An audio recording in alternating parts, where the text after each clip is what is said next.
So last June, as part of the Climate Coalition's The Time Is Now mass climate lobby, a fantastic group of constituents in Caithness, Sutherland and Easter Ross reached out to Hope for the Future for support in engaging their MP, Jamie Stone. So this group of constituents, called the Green Forum, have met with Jamie every couple of months since then over Zoom due to the pandemic, and have been working together on a range of topics. And I'm so delighted to have Sue Edwards from the Green Forum with us today, as well as Jamie. So we'll jump straight into the questions, if that's okay. So Sue, to you first. How did you find out about Hope for the Future? Well, I was wandering through Facebook and the posts that I get, and I saw one that said, would you like to speak to your MP and be in a group? And I clicked on it. And I thought that there would be some sort of, they would take a long while and think, so I wasn't really very hopeful about it. But then sort of 2 days later, it came back with, we're meeting next Thursday. You'll be meeting Jamie. Oh, okay. Yeah, good. Well, that's fantastic. I'm glad you had such a smooth way in to Hope for the Future. It was a bit surprising, really. I was like, oh, suddenly I was nowhere, and then I'm meeting with my MP it was very exciting. Fantastic. And at the start of the process that you mentioned there, what were your ambitions for engaging with Jamie on climate change?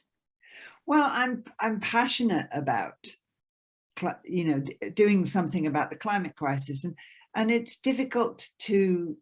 sometimes difficult to decide what you could do. There are so many different things. I'm not keen on getting arrested, and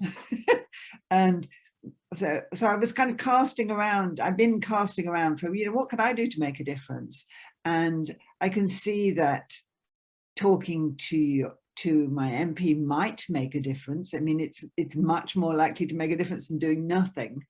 So yeah, I was hopeful that we might be able to do something. And I do know from experience in the past that MPs, when you talk to MPs, when you have conversations with MPs, that it does make a difference. That that sometimes MPs are a bit short of that actual contact with people who want to talk about things rather than people who want to complain about things.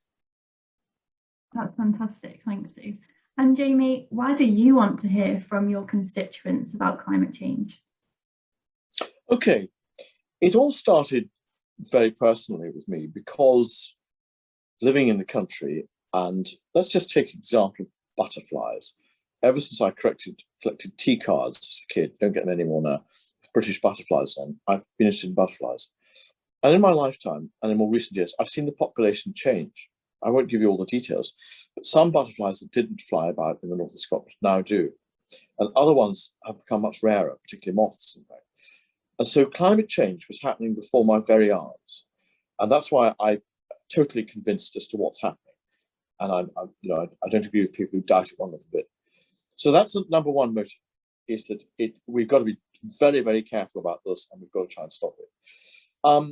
And then when I heard that there was a proposal to talk, first of all, I had a bit of a hunch that it would be interesting, but then that led to something which I think is incredibly invaluable. And maybe I'm jumping ahead of your question, but it's very easy for an MP standing up in the Commons amidst lots of other MPs to not be absolutely certain whether or not you're speaking for your constituents.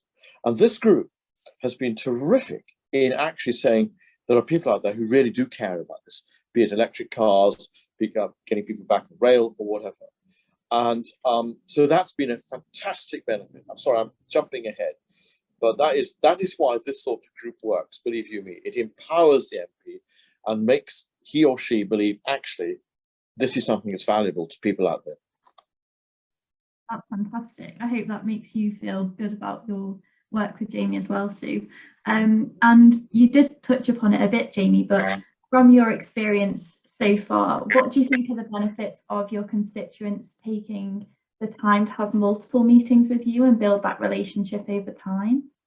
Well, the idea of having the meeting at periodic intervals is very, very good indeed, because it means that, look, when I was a citizen and not in politics, and I remember going to my councillor about something, and he said, this is a long time ago, he said, leave it with me, and nothing happened. So the point about having the meeting with the group, every couple of months, is that it gives us, in my office, Westminster, an action plan of things we must do. And it means we're disciplined about it. So actually, we had a reply to that letter about getting cars back on railway trains, motor rail, or have we asked that question to the Treasury about what they might do in the budget to encourage people to buy electric cars? So it's very, very good like that, but also the feedback and the way ideas develop from the conversations every couple of months is fascinating. And most recently, it led to us this week meeting with Vera Hobhouse, who's my party's environmental spokesperson, and she said afterwards to me, that was absolutely fascinating. And I think it's to be encouraged in every single way. And if I know Vera, she will now feed our group's stuff into what she does with her portfolio. Two great benefits, no two ways about it. And I hope it goes on. And I think that the more this can be duplicated around other constituents in the British Isles has to be very, very good in terms of just getting this issue to the top of the agenda. Brilliant, that's fantastic to hear. Thanks, Jamie. And Sue, how do you think you found your Hope for the Future journey so far? So what are you working with Jamie on at the moment, and how have you found that process?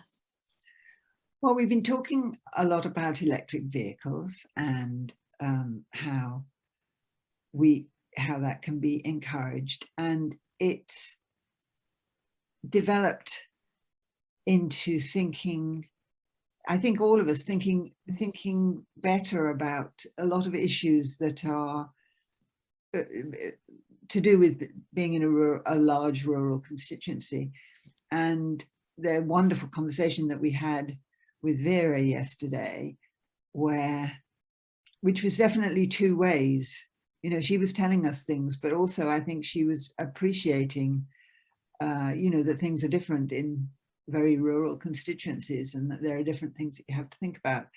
That was really exciting, and we've also it's been exciting through another member of the group to extend our thinking to the journey of lithium and how that could be improved and people in other countries defended from exploitation. And also talking about COP26 and how that could work. So it's very exciting. Mm-hmm. Oh, that's also great to hear. Thanks, Sue. And on that subject of COP26, just a very final question for you, Jamie, is what do you think is the most effective thing that your constituents can do to ensure a successful COP26 this November? I think the most effective thing that my constituents can do, and I will help them if I humanly can, is to get as much in terms of messages going to everyone who'll be there, and to any people of influence, to say, this is what we want to see come out of it. We want to see, electric vehicles being taken seriously. We want to see, exactly as Sue said, we want to see countries not, instead of being stripped of their resources and, in the way they are, we want to see this stopped. And I think that's the way to do it, but I think one's got to be quite high profile about it. And I think in terms of constituents, I think the best thing is to get on that email and just zap MPs and everyone who's going with messages saying, from the Highlands group, from the North Highland group, this is what we want. And make sure it's copied to me so that the MP then says, Jamie's seen this, okay, better try and do something. And I'll just give you one example.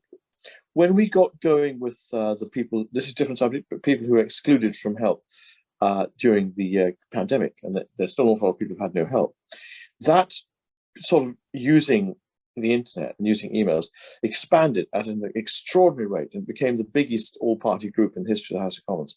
So I think using technology can be very, very clever indeed. And exactly what we're doing today, zooming in, let's just do it. One last thing. This morning, I've been approached to say my party's activists on the Green side want me to see if I can sort out a tall ship, a sailing boat to go to COP. And I must say, that's a poser for me. I'll have to think about that one. That sounds like a big task. Oh, but fantastic points there. Thank you, Jamie. So that's all the questions from me. And I just want to say a huge thank you for you both joining me today. And hopefully you will inspire lots more people to go and talk to their MP about climate change.